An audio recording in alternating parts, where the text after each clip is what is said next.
चलिए guys, inheritance and memory allocation. एक term कौन सा है बेटा? इनहेरिटेंस। और एक कौन सा टर्म है बताए? And memory allocation. One is known as the inheritance और second one is known as the memory allocation.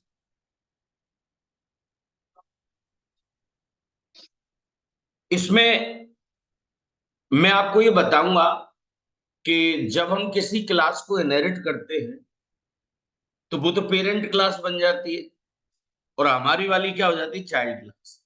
हम नॉर्मली ऑब्जेक्ट किसका बनाते हैं? चाइल्ड क्लास का। और चाइल्ड क्लास के कंस्ट्रक्टर में से पेरेंट क्लास का कंस्ट्रक्टर कॉल होता है। तो क्या कंस्ट्रक्टर कॉल हो रहा है तो ऑब्जेक्ट ऑब्जेक्ट से उसका कोई नाता होगा? तो मैं आपसे डायरेक्टली क्वेश्चन पूछता हूं कि हम चाइल्ड क्लास का तो ऑब्जेक्ट बनाते ही बनाते हैं, बट क्या पेरेंट क्लास का भी ऑब्जेक्ट बनता है? अगर नहीं बनता है तो उसके जो इंस्टेंस वेरिएबल होते हैं वो कैसे पैदा होते हैं? क्यों इंस्टेंस वेरिएबल तो तभी कंसीव होंगे जब कभी ऑब्जेक्ट बनेगा। तो ये बहुत सारे ट्विस्ट हैं इसके अंदर कि अगर मैं पेरेंट क्लास में 10 लगा दूंगा तो क्या एड्रेस है। मेरी बातें अभी आपको उलझा रही होंगी शायद, बट मैं आपको ये स्टेप बाय स्टेप बताना चाहता हूं। ये मैं पिछले एक दो बैच से ही पढ़ाने लगा हूं, राइट? ये टॉपिक जो है गारंटीड आपको यूनिक लगेगा। नोट, नोट में क्या दे रखा? मैं लाइन बाय लाइन आपको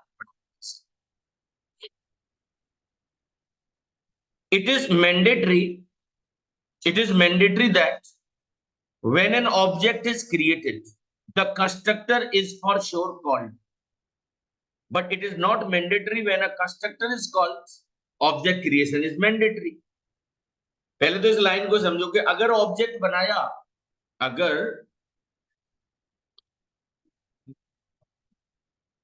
अगर ऑब्जेक्ट बनाया तो कंस्ट्रक्टर जरूर कॉल होगा। अगर ऑब्जेक्ट बनाया तो कंस्ट्रक्टर जरूर कॉल होगा। अगर ऑब्जेक्ट बनाया और अगर कंस्ट्रक्टर कॉल हुआ तो ये जरूरी नहीं कि ऑब्जेक्ट बनाई हो, क्योंकि एब्स्ट्रैक्ट क्लास का तो कभी भी नहीं बनता था। कंस्ट्रक्टर तो उसका भी कॉल हो रहा था ना। तो इस लाइन को समझना। In inheritance sub class acquires the super class properties. ये लाइन ये कह रही है कि चाइल्ड क्लास पेरेंट क्लास के सारे वेरिएबल्स इनहेरिट कर लेती है भाई। An important point two note is when a सब क्लास ऑब्जेक्ट इज क्रिएटेड ना, a separate object of a superclass object will not be created। तो ये तो पक्की बात हो गई कि सुपर क्लास का ऑब्जेक्ट नहीं बनता। only a subclass object is created that has the superclass variable as well। Child class का ऑब्जेक्ट बनेगा, उसमें सुपर क्लास के भी वेरिएबल्स होंगे। सुपर क्लास के भी उसके अंदर क्या होंगे बेटा? वेरिएबल्स होंगे। तो ओनली अ सब class object, only a subclass object is created, only a subclass object is created that has superclass variables। only a subclass object is created that has superclass variables। only a subclass object is created that is the superclass variable। This situation is different from a normal assumption that a constructor calls means an object of the class is what created। So we cannot blindly say that whenever a class constructor is executed, the object of that class is created। और एक mango बच्चे को यह सिखा दिया जाता है कि देख, जब हम क्लास का ऑब्जेक्ट बनाएंगे ना तो कंस्ट्रक्टर कॉल होता है। तो बच्चे के दिमाग में ये सेट हो गया, अगर कंस्ट्रक्टर कॉल हुआ होगा तो क्लास का ऑब्जेक्ट जरूर बना होगा। ये आधा सच है। ये कितना सच है? तो फिर आधा क्या है? आधा इस फसाना, राइट्स। एक आता है ना, आधी हकीकत आधा फसाना। एक प्रोग्राम आता है न्यूज 18 पे, राइट्स। सो आपको इससे मैं क्लैरिटी लेके आना चाहता हूं। मैंने क्लास बनाई, I have created one class. Class का नाम क्या है बेटा? Parents. This is what? Constructor. अरे ये मेरी क्लास है, ये मेरा कंस्ट्रक्टर है। दिस इज माई क्लास ना, दिस इज माई कंस्ट्रक्टर। तो यहां पर क्या आ रहा है? Parents object, parents object. और यहां पे दिस लिख, पेरेंट्स ऑब्जेक्ट। और यहां पर मैंने क्या लिखा? दिस। ये नॉर्मल सा मेथड है इसका, हमने इनहेरिट करा लिया। और यहां पर भी दिस एक कीवर्ड होता है बेसिकली, जो करंट ऑब्जेक्ट, जो इस समय ऑब्जेक्ट बना हुआ है, उसको रेफर करता है। मैं तो इनफैक्ट ये कहूंगा रेफरेंस वेरिएबल होता है, जो कि उस ऑब्जेक्ट को रेफर करो। गारंटी से इसमें एड्रेस उस ऑब्जेक्ट का। नॉर्मली अभी मैंने आपको ये बताया था, आपके दिमाग में अभी ये होना चाहिए कि ऑब्जेक्ट किसका बना। पेरेंट क्लास का ऑब्जेक्ट नहीं बना। दोनों जगह पर एक ही ऑब्जेक्ट होगा, और वो किसका होगा? Child class. चाहे ऊपर दिस लगाओ या नीचे दिस लगाओ, इसे प्रूव तो करना पड़ेगा आपके सामने। I need to prove it. तो चलिए ऐसा करते हैं, एक प्रोग्राम बनाते हैं और ये बताना चाहूंगा। अभी अभी ये समझाया है मैंने आपको कि इनहेरिटेंस के केस में कंस्ट्रक्टर दोनों का कॉल होगा, क्योंकि कंस्ट्रक्टर चेनिंग आप पढ़ चुके हो, वो चाहे लिखो या मत लिखो, पेरेंट क्लास का कंस्ट्रक्टर होता ही होता है। और ऑब्जेक्ट हमेशा चाइल्ड क्लास का ही बनता है। किसका बनता है? चाइल्ड। अगर पेरेंट में भी अगर 10 लिख दोगे, तब भी वो चाइल्ड क्लास का ही ऑब्जेक्ट आपको बताए। सो एक बार करके देख लेते हैं। मैं ई ड्राइव में आया, 8 to 9 में गया और सेलेक्ट फोल्डर। ये तो कर लेते होंगे अब आप लोग। अगर ये नहीं आए तो मुझे मिल के जाना है।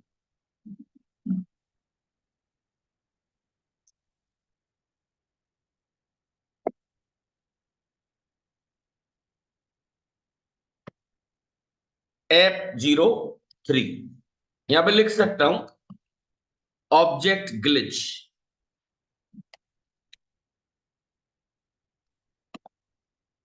ऑब्जेक्ट ग्लिच फिनिश कर दिया इसे।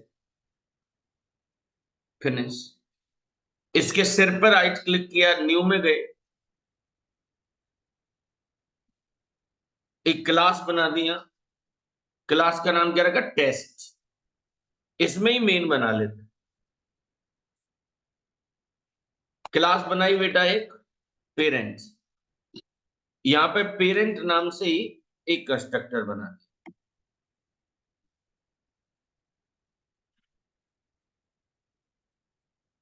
पेरेंट नाम से ही क्या बना दिया?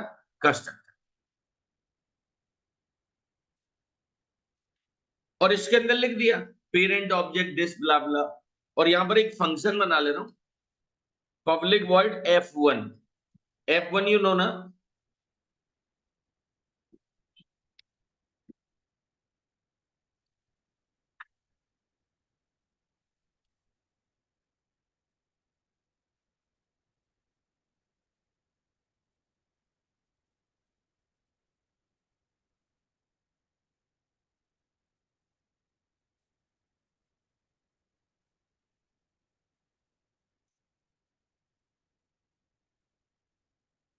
हम्म।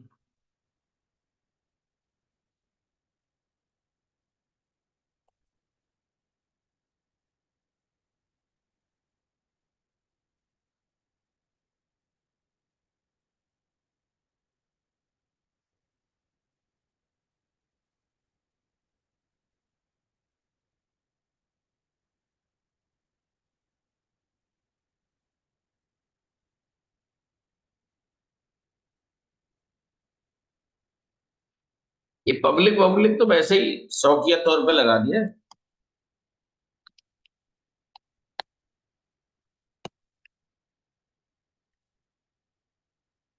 इनसाइड F2 यहां पर आगे से बंद कर दिया।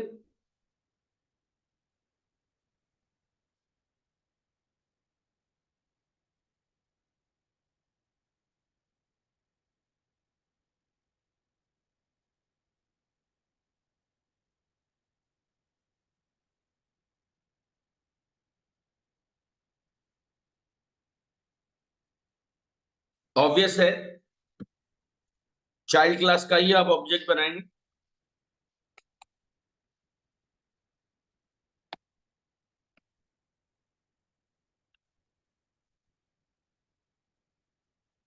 इंपॉर्टेंट पार्ट क्या है इसमें बताए,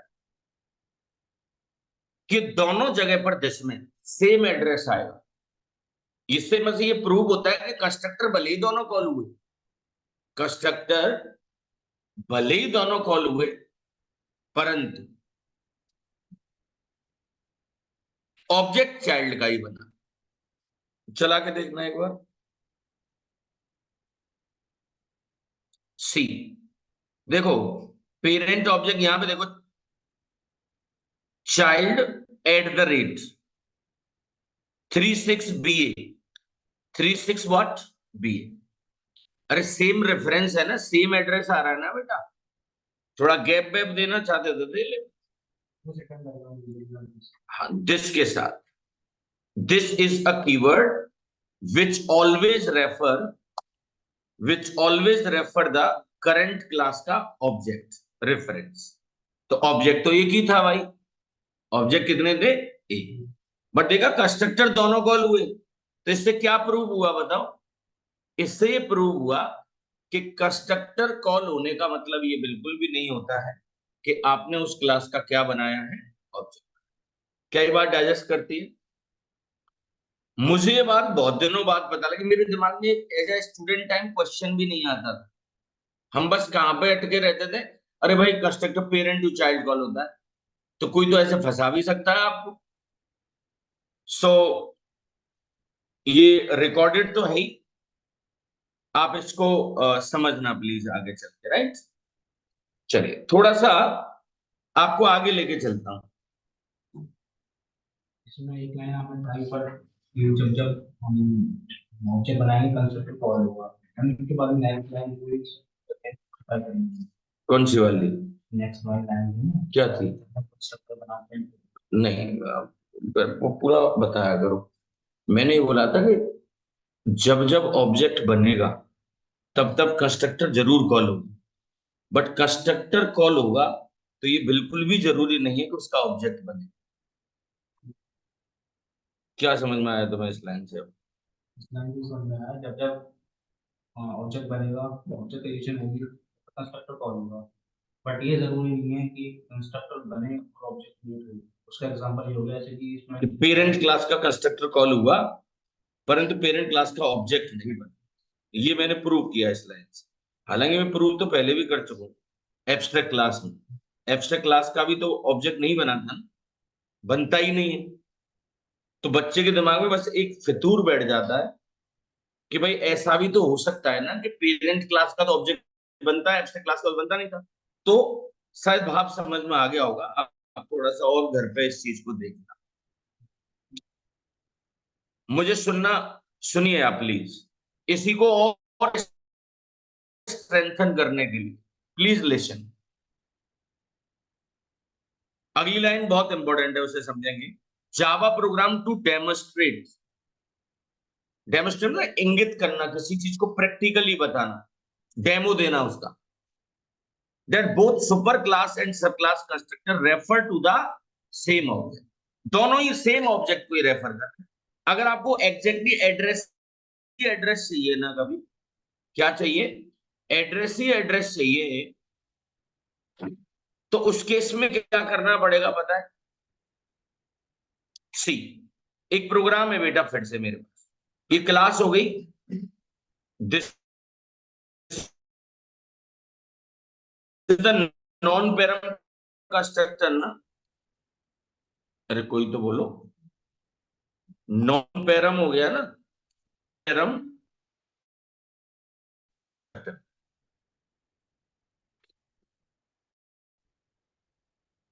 नॉन पैरम कंस्ट्रक्टर, ये मेरा कंस्ट्रक्टर।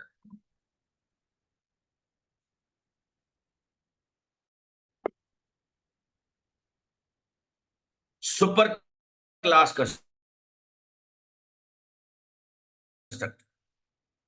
कौन सा constructor? Super class constructor.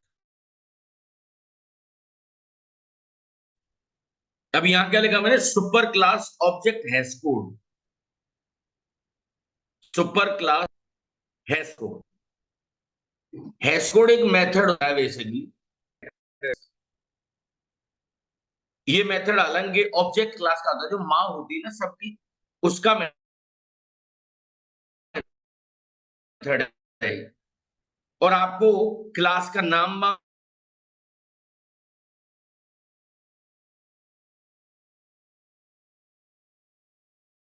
InBook, इसका भी हैश कोड पर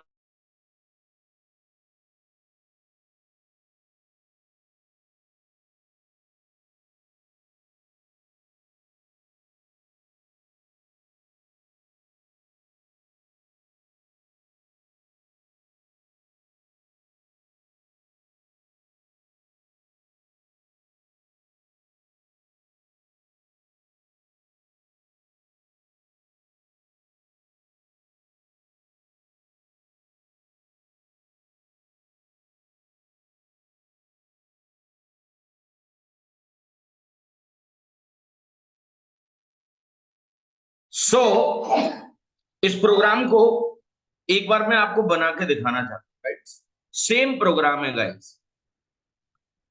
तो क्या मैं आपसे ये एक्सपेक्ट कर सकता हूं कि ये घर पे जाके आप टाइप करें, मैं बस आपको इसका आउटपुट बता दें। जैसे मैंने क्या किया, यहां से दोनों चीजें हटा दी। टेस्ट को नहीं हटाएंगे क्योंकि इसके अंदर हम मेन बनाएंगे बेटा, राइट। एक क्लास बना लोगे तुम फ्रूट्स नाम की, सी सुपर क्लास का कंस्ट्रक्टर। मैं तो बस ये बता रहा हूं ऑब्जेक्ट एक ही बना है। अभी अभी वो सरल मैं बता चुका हूं, ऊपर वाला प्रोग्राम ज्यादा सरल था। इसमें ये एस कोड वैस कोड और दे दिए, तो थोड़ा सा आइडिया तो आपको जरूर लगेगा। और अब आप तो अर्जुन बन जाओ। अर्जुन बनने से मेरा मतलब ये है कि आपको एस कोड भी दबाना, दोनों जगह एड्रेस सेम आना चाहिए बस। तो मैं यहां आया और सिंपल मैंने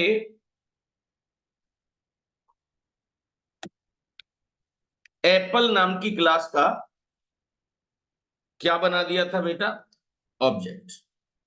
put semicolon here.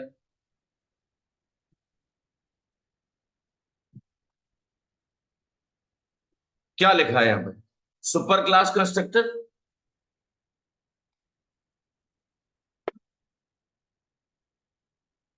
Again super class object has code, सब क्लास कंस्ट्रक्टर। अरे तुम ये देखो यार, 580, और यहां पर भी क्या है, 580। दोनों जगह पर क्या आ रहा है, 580 580। कोई दर्द तो नहीं है? यही तो समझाना था बस, 580 और 580। मुझे ऐसा लगता है कि थोड़ा बहुत आइडिया जरूर लगा होगा। और भी कई सारी चीजें थी उसमें, आप उन पर दिमाग मत लगाइए ज्यादा। जैसे यहां पर भी क्लास का नाम क्या आ रहा है, एप्पल। और यहां पर भी क्लास का नाम क्या आ रहा है। द रीजन इज कि जिसके ऑब्जेक्ट के ऊपर आप उसे कॉल कराएंगे, उसी की क्लास का तो नाम बताएगा वो। तो अभी तक की क्लास को अगर कंक्लूड किया जाए, तो मैंने बस आपको ये सिखाने की कोशिश की, मैंने आपको बस ये बताया कि कंस्ट्रक्टर कब कब कॉल हो सकता है। एक तो ऑब्जेक्ट बनाते वक्त, और एक चेनिंग की वजह से भी ऐसा हो सकता है। देखिए,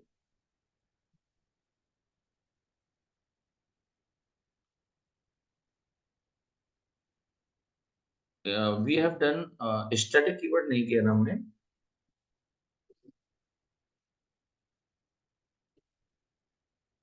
व्हाट वी हैव डन, ये तो कर लिया था हमने सर। स्टैटिक हो गया था क्या, इंटरफेस नहीं पढ़ा है ना। कहाँ थे हम, ओके सॉरी। अब हम इंटरफेस पर हैं। वो 15 नीचे आ गया एक्चुअली, वो जब चेंज वेंज करते होंगे तो आ जाता होगा।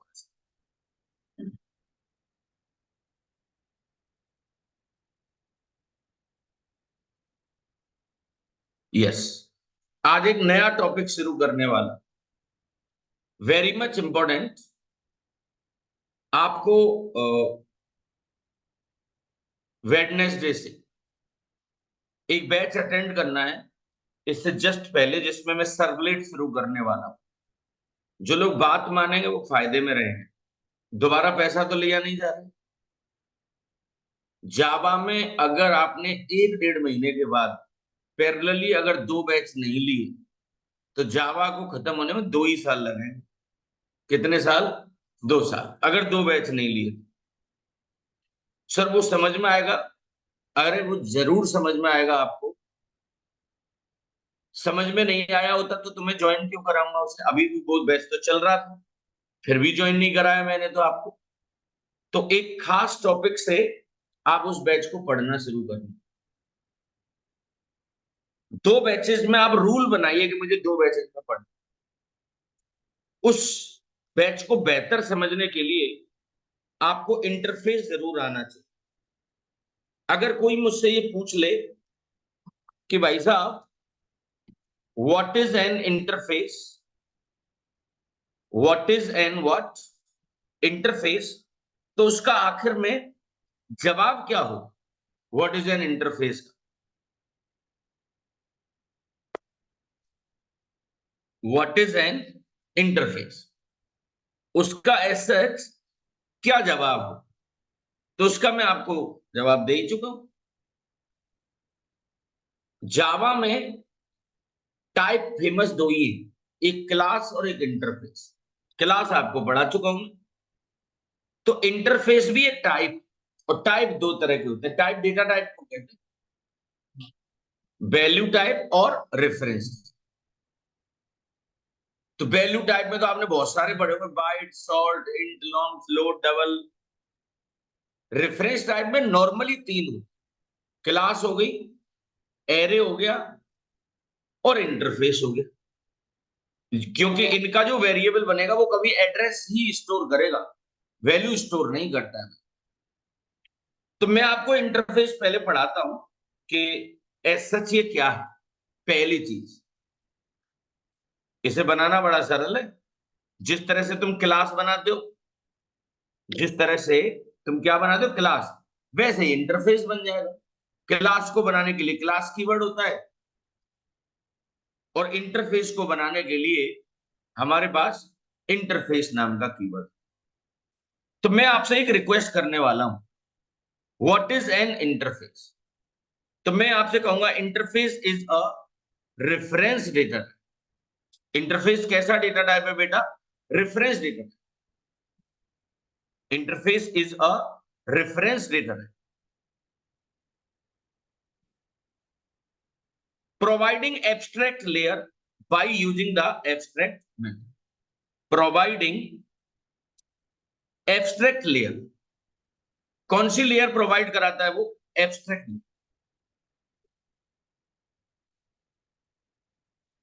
आप ऐसे समझो, interface contains only the declaration. ये तो आपको बताएगा करना क्या है, बट कैसे करना ये नहीं बताएगा। What to do is given, but how to do is not given. ऐसे में बहुत सारे एग्जाम्पल आपको बता पाऊंगा। इंटरफेस प्रोवाइडिंग द स्पेसिफिकेशन और रूल्स, नॉट द इम्प्लीमेंटेशन। आपको इसके अंदर डिक्लेरेशंस बहुत सारे मिलेंगे। आपको इसके अंदर क्या मिलेंगे बेटा? डिक्लेरेशन। बट इसके अंदर आपको क्या नहीं मिलने वाला है? आपको इसके अंदर इंप्लीमेंटेशन नहीं मिलेगी। सो मैं आपको ये बताऊंगा, प्रोवाइडिंग स्पेसिफिकेशन और रूल्स, नॉट द इंप्लीमेंटेशन। आप खुद देखिए, जैसे आपने मेरे यहां ज्वाइन किया, तो I have given you one leaflet. एक मतलब फ्लायर दिया होगा मैंने, पेम्पलेट दिया होगा मैंने आपको। उसमें मैंने आपको ये बताया कि मैं क्या क्या पढ़ाऊंगा। उसमें डिक्लेरेशन ही तो है। कोई बच्चा उसे लेके चला जाए तो क्या उसको जावा आ गई? नो। उसमें तो आउटलाइन ही तो गिवन है सिंपल। उसके अंदर क्या गिवन है बेटा? आउटलाइंस।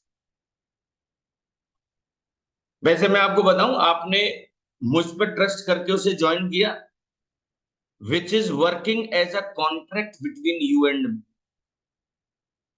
वो कागज का टुकड़ा जो है ना, वो एक इंटरफेस है, उसके माध्यम से मैं और आप जुड़े हुए। मैं आपके काम को सही तरीके से कर रहा हूं या नहीं कर रहा हूं, ये आप कैसे पता लगाएंगे? ये उस कागज से पता लगेगा कि भाई कौन सा टॉपिक मैंने आपको पढ़ा दिया और कौन सा टॉपिक मैंने आपको नहीं पढ़ाया। उसमें जितने भी डिक्लेरेशन मैंने कर रखे हैं, क्या मैंने उनको इम्प्लीमेंट किया है? क्या मैंने उनको इम्प्लीमेंट किया है? तो वो सारी चीजें उसके अंदर होती। तो क्या लिखा हुआ है पता है तुम्हें? प्रोवाइड स्पेसिफिकेशन और रूल्स, नॉट द इम्प्लीमेंटेशन। इसके अंदर इम्प्लीमेंटेशन नहीं है भाई। लीफलेट हो गया आपका। Specification, specifications are implemented by the either abstract class or by what concrete class। जो रूल्स है ना, rules are implemented by what? Rules are implemented by either abstract class or by what? Concrete।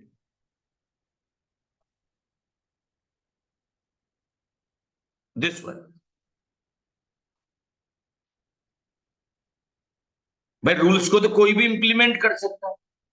अब abstract class में एक फायदा होता है कि आप आधे रूल्स का इंप्लीमेंटेशन दे दो, आधी फिर आगे चल के कोई क्लास दे देगी। देखिए, इंटरफेस को यूज करने वाली दोनों तरह की क्लासेस हो सकती हैं, एब्स्ट्रैक्ट भी हो सकती है और नॉर्मल भी हो सकती है। बनाने के लिए कौन सा कीवर्ड होता है? इंटर। सचमुच में इंटरफेस क्लासेस का ब्लूप्रिंट होता है, इसमें मॉडल बनाते हैं हम लोग वैसे। तो इंटरफेस को बेहतर समझने के लिए मैंने एक डायग्राम तैयार किया है, एक एग्जाम्पल है, इससे मुझे पूरा भरोसा है कि आपको सब कुछ समझ में आ जाए। मैं भी इस डायग्राम से आपको इंटरफेस क्या होता है ये समझ में आएगा, एब्स्ट्रैक्ट क्लास आपको समझ में आ जाएगी। कौन सी क्लास? नॉर्मल क्लास समझ में आ जाएगी आपको। बट इंटरफेस के बारे में ये तो बताना चाहूंगा मैं तुम्हें, always telling, always telling what need to do, always telling what need to do but it's not do। ये तो बताता है कि आपको करना क्या है, बट करता नहीं खुद। तो एक एग्जाम्पल समझो, एक व्हीकल है, मैंने किसी व्हीकल का नाम तो लिया नहीं है, एक व्हीकल है, उसे आप इंटरफेस कहिए। क्यों कहिए? क्योंकि हर व्हीकल में विंडो होती है, एसी भी होती है, हो भी सकती है और नहीं भी हो सकती। ये दोनों ही मेथड की कोई बॉडी नहीं है हमारे पास। तो इस व्हीकल ने क्या रखा हुआ है बताओ? It contains only the declaration. इसके अंदर सिंपल क्या होगा Yadav ji? Only declaration. Only what? Declaration. It is not having the implementation. But अगर मैं आपसे कार की बात करूं, क्लियर है आप लोग? कार में 4 विंडो होती है, एक ड्राइवर साइड, कंडक्टर साइड, और आप समझ गए होंगे, कार देखी तो है ना? एसी मैंडेटरी है। कितनी भी घटिया कार हो, नैनो से बुरी तो नहीं हो सकती ना? 90,000 और Eeco is not a car. Eeco को कार नहीं कह सकते, वो कॉमर्शियल यूज में आ गए। सब्जी ला रहे हैं लोग सिकंदरा सब्जी मंडी से उसमें। अब छोटे हाथी को तुम कार थोड़ी कह सकते हो भाई। कार जो एक पर्सनल यूज में आप ले रहे हैं। तो आपने देखा, ये क्लास है, but class is a vehicle. Class is a vehicle. But एक बस भी होती है, बस में विंडो तो है, विंडो तो खूब है। बस देखिए ना, उत्तर प्रदेश परिवहन निगम, उसकी बाहर की जो आउटर 10 उल्टियां उल्टियां होती प्रॉपर, जैसे ही घुसेंगे आप हल्की सी महक आना शुरू हो जाता है, 2-4 पार्ले जी के रैपर पड़े होंगे अंदर ही, राइट। जाते ही आप एक कुर्सी चूज करते होंगे जो कि कॉर्नर की हो, जाते ही शीशे को धक्का देते होंगे, उसमें भी हालांकि कुछ चिपटी हुई रहती है उल्टी, राइट।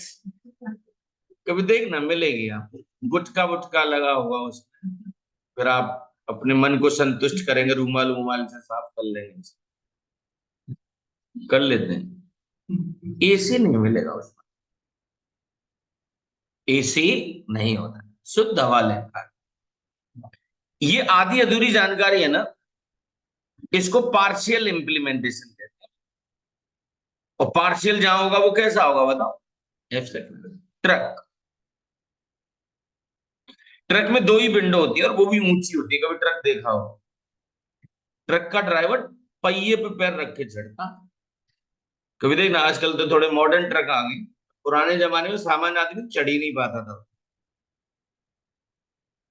और एसी बिल्कुल भी नहीं होता, ट्रक के ड्राइवर को आराम नहीं देना होता, वो देखा वो सैंडो बनियान पहने होंगे लक्स की, राइट, हल्का सा मूड बना होगा, राइट, और गाने चल रहे होंगे सपना चौधरी टाइप, मतलब वो पूरे फैंकी रहते हैं, कभी आप देखना। और थोड़े स्लोगन लिखे रहते हैं, लटक मत पटक दूंगी, राइट, ऐसा होता है। तुमने देखा हो, भगवान तेरा सहारा, खुदा हाफिज, वो एक जूता लटका हुआ उल्टा कि नजर न लग जाए इससे, राइट। हमारे गांव में उसको नजरोटा कहते हैं, राइट। सार क्या है, इसमें पूरी इंफॉर्मेशन थी ना, इसके अंदर कंप्लीट इन्फो थी। Getting my point?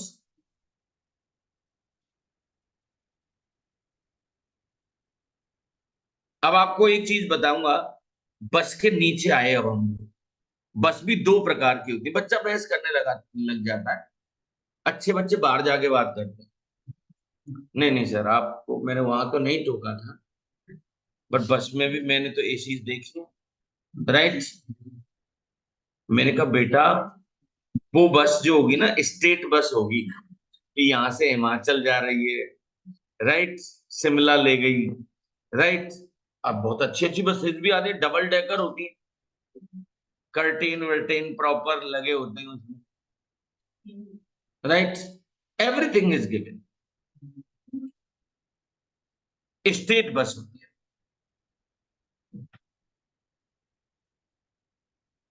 उसमें रिक्वायर्ड है, तो ये एफ से क्लास को नॉर्मल क्लास में नरेट कर सकती है ना।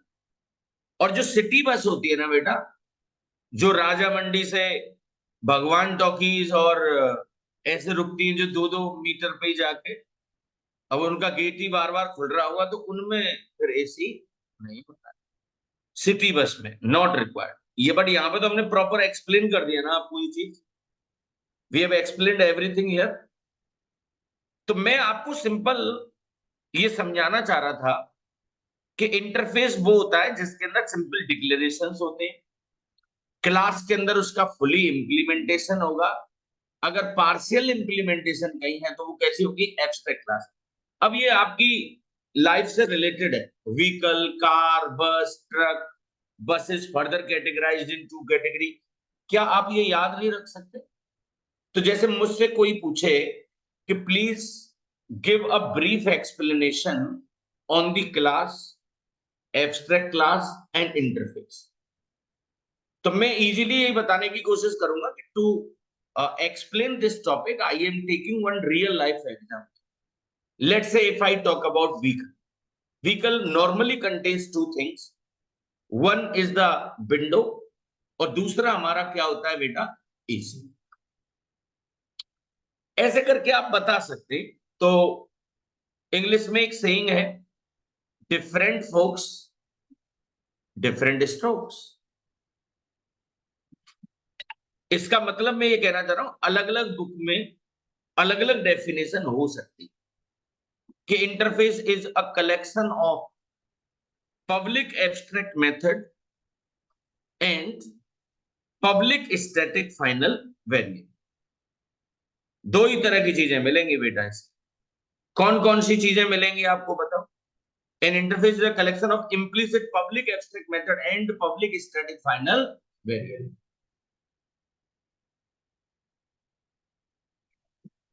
इंटरफेस के अंदर गारंटीड एब्स्ट्रैक्ट तो मेथड होगा, इम्प्लीसिट क्यों लगाया बताया तुम, आप मत लिखो, होता ही है। यहां पर मैं ये बताना चाहूंगा कि इंटरफेस इज अ जावा का feature. Interface is what is a Java का feature, it able to allow zero or more number of abstract, zero or more number of what abstract. Interface is a Java का feature, ये container होता है, इसी के अंदर तो हमारे फिर नॉर्मली वेरिएबल वेरिएबल भी public static file, zero or more number of abstract method. देखिए for interface we are able to declare the reference variable, but हम इसका कभी ऑब्जेक्ट नहीं बनाते इंटरफेस। क्यों? क्योंकि इससे लोग प्यार से 100% एब्स्ट्रैक्ट क्लास। तो डीडी सर बनेगा कैसे, प्रोसीजर क्या है इसको बनाने का? इंटरफेस नाम का कीवर्ड यूज करो, वेरिएबल और मेथड्स बनाओ, इसके अंदर जो रिक्वायरमेंट है तुम्हारी, इंप्लीमेंटेशन वाली कोई क्लास बनाओ, बॉडी दो उसमें, मेन मेथड बनाओ क्लास के अंदर, रेफरेंस बना लो इंटरफेस का, और उसके कुछ फिर मेंबर मेंबर आप ले सकते। तो डीडी सर सिंटेक्स क्या होगा? This is the syntax. ये इंटरफेस था identifier, public static final variable, implicitly abstract method, implicitly abstract method, ये इंटरफेस है सोएबल,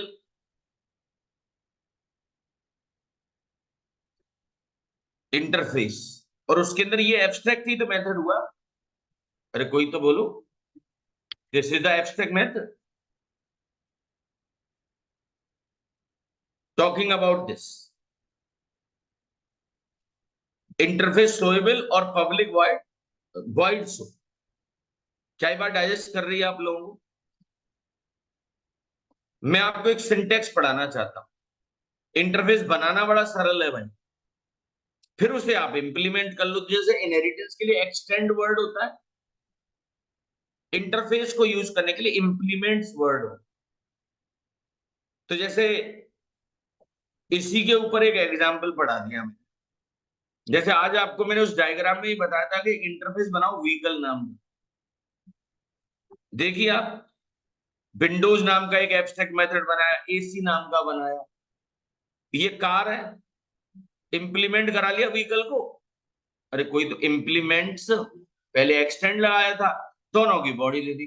बॉडी का मतलब कुछ लिखना नहीं होता है, बॉडी का मतलब था करली ब्रेसेस, फिर वही इंटरफेस हो गया। अब के बस है, विंडो तो थी बट एसी नहीं थी, एसी को एब्स्ट्रैक्ट बनाया। सर आप तो बता रहे थे वो फिर बस को इनहेरिट कर रहा था ना, सिटी बस और स्टेट बस। तो इंटरफेस से मुझे क्या मिला? एक तो फुली एब्स्ट्रैक्शन, क्या मिला होगा बेटा इसे? Fully abstraction. दूसरी चीज मुझे क्या मिली पता है? Is a relationship. Interface also, देखिए इनहेरिटेंस हो या इंटरफेस का इंप्लीमेंटेशन, अगर कोई पूछे कि ये रिश्ता क्या कहलाता है, कल शाहरुख खान को सुन रहा था मैं, वो बता रहा मेरी किस्मत बड़ी खराब है। मैं कैसे खराब है? पूछा किसी ने उससे कि ऐश्वर्या राय इस विश्व की सबसे सुंदर महिला है, ऐश्वर्या राय सबसे पहली फिल्म में उसकी बहन बनी, राइट। दूसरी फिल्म में बता रहा था कि वो भूतनी बनी थी। मोहब्बतें मूवी में वो कल्पना में ही तो आती थी, मतलब असली में नहीं थी वो, हमको हम ही से चुरा लो, राइट। तो वो बता रहा था मैंने आज तक कोई उसके साथ ऐसी फिल्म नहीं की जिसमें वो मेरी हीरोइन बनी, राइट। उसका दर्द था ही, राइट। सो समझ गए होंगे, एक्सप्लेन तो करना नहीं है। ये चीजें तो तुरंत समझ में आती हैं आप। बहुत सारे लोगों ने पीएचडी कर रखी है, लौट क्या जाइए। Interface also represent what is a relation. ये रिश्ता क्या कहलाता है, कोई पूछ सकता है कि इनहेरिटेंस को क्या कहते हैं? Is a relation. इंटरफेस के इंप्लीमेंटेशन का क्या रिश्ता है? Is a relation. Why use interface, चलो बना भी लेंगे इसे, क्यों सीखते हैं? एक तो फुली एब्स्ट्रैक्शन मिल जाता है, सारे मेथड एब्स्ट्रैक्ट होते हैं, और इससे एक नई चीज, इसमें मल्टीपल इनहेरिटेंस सपोर्टेड। इसमें कौन सपोर्टेड है बेटा? Multiple inheritance. In that multiple inheritance is what supported. इसके अंदर multiple inheritance supported. Why do we can support the multiple inheritance? क्या ये बात डाइजेस्टिव है? जावा का compiler add the public and abstract keyword before the methods and public static final keyword before the variables implicitly. अपने आप लगा देता है मेरे भाई, आपको लगाने की जरूरत नहीं, कह भी रहा है। So no need to use them, so no need to use them, उनको यूज कराने की जरूरत नहीं। यही तो समझाना है। तो मैं आपको एक पॉइंट बताना चाहूंगा इसमें, समझना उसे। Fees, fees, fees, int fees, final int fees, static final int fees और पब्लिक स्टैटिक फाइनल इंट, सब कुछ सेम है। तुम ऐसा लिख लो, ऐसा लिख लो, माना ये जाता है। माना कौन सा जाता है बेटा? नीचे। तो स्मार्ट लोग तो ये लिखते हैं कि जब वो कंपाइलर खुद ही लगा देता तो मैं क्यों लगाने लगा। और आपको एक अंदर की बात बताऊं, जावा में जो कांस्टेंट होता है उसे कैप्स में लिखते हैं लोग नॉर्मली। किस में लिखते होंगे बेटा? कैप्स। तो ये थ्योरेटिकल कहानी आपको पढ़ के आनी है, राइट? थ्योरेटिकल कहानी जो है वो आपको पढ़कर आनी। तो basically compiler by default public static find देता इंट नहीं लेता है, इंट तो लगाया था। क्या क्या ले लेता है? है। इतना ले लेता है। ये सारा कुछ इंटरफेस के केस में ही लेता है, बस ओनली को इज्जत देना होता है। और इसे कैप्स में छोटा लिख दूंगा तो क्या कुछ नहीं होगा? ये कन्वेंशन है, सुबह जल्दी जगना चाहिए। अब कोई घर में तो 10 बजे जगता हूँ, राइट, कोई प्रॉब्लम नहीं। मजदूर लोग 10 बजे के बाद ही तो काम करते हैं, राइट। कभी भी देखना, कोई जहां कोई जा रहा होगा, बेलदारी पे जा रहा है या किसी चीज का, और कोई मजदूर है, 10 बजे से टाइमिंग। हमसे कोई पूछो कितने बजे आते हैं, अर्ली मॉर्निंग जाते हैं भाई, राजा है। कांस्टेंट दो प्रकार के होते हैं, मेरी सुन लो। कांस्टेंट कितने तरह के होते हैं? दो तरह के। एक तो ये 10, 20, सिंगल कोट्स में ए। सर आप तो इनको वैल्यू कहते थे। हाँ, वैल्यू भी कह सकते हैं, लिटरल भी कह सकते हैं, समझ रहे हैं आप?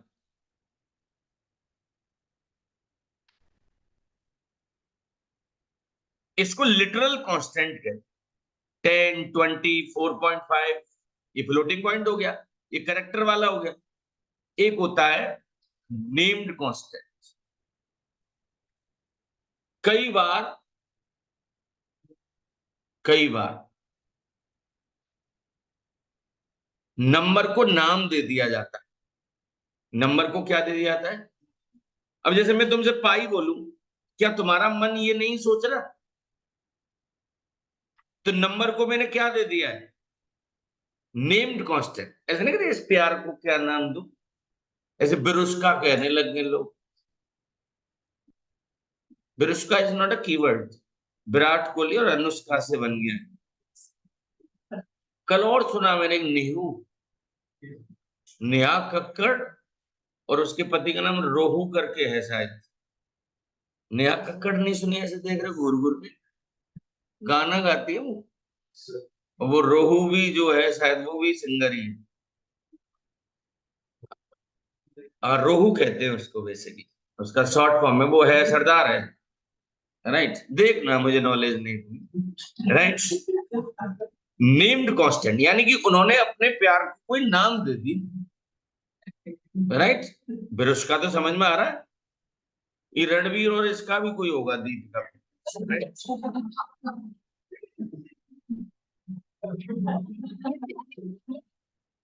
लौट के आ जाइए, listen carefully now, please try to understand. आगे चल के थ्रेड पढ़ाऊंगा कभी, वहां पर प्रायोरिटी से मिन priority, max priority, norm priority, this is what, this is a named constant. कैसे कांस्टेंट होंगे वो? नहीं तो ऐसे समझ में नहीं रहा 5 का मतलब क्या, 10 का मतलब क्या, 1 का मतलब क्या, नोबडी नोस। तो जावा ने कई सारी जगह पर वैल्यूज को नाम दे दी, और ये सी में भी था। वहां मैक्रोस पढ़े होंगे आपने कभी? क्या पढ़े होंगे? नहीं पढ़े तो रहने दो। राइट, हैज डिफाइन करके बनता है कुछ, क्या करके बनता है? नहीं सर, हमारे यहाँ तो हैश इंक्लूड पढ़ाया गया था, उसके बाद की चीज है, उसके बाद की चीज। तो मैंने आपको क्या बताया, void disk, public void disk, abstract void disk, आप इनमें से कुछ भी लिख लेना, माना ये जाता। तो स्मार्ट लोग तो लिखते हैं ये, उन्हें पता है ये तो गिफ्टेड है। कुछ लोग बहुत खुददार होते हैं, सेल्फ रेस्पेक्ट, किसी का ऐसा नहीं चाहिए। पब्लिक एब्स्ट्रैक्ट पूरा लिख लेंगे। तो all are same in the case of what, interface. ये तो रही कहानियां। आज मैंने एक प्रोग्राम तो उस पर प्रूव किया, आज कंस्ट्रक्टर पे इसका फाउंडेशन सेट किया है। अब यहां से इसका मैं प्रैक्टिकली इंप्लीमेंटेशन करके दिखाना चाहता हूं। मतलब यहां तक की चीजों को सिंपल आप ये समझने की कोशिश करिए कि मेरे टीचर ने हमको थ्योरेटिकली ये समझा दिया है कि इंटरफेस रेफरेंस टाइप होता है, उसने बहुत सारे एग्जाम्पल दिए। अब इसके ऊपर एक छोटा सा प्रोग्राम पढ़ा कि एक इंटरफेस बनाना सिखाऊंगा, उसमें पब्लिक स्टैटिक फाइनल भी लिखा, बट वेर को कैपिटल लिखा। तो it says it is not a variable, value change नहीं हो सकती इसकी। एक मेथड बनाया M1 जो कि एब्स्ट्रैक्ट, कोई भी क्लास इसे यूज करेगी तो उसको उस इंटरफेस की बॉडी देनी पड़ेगी।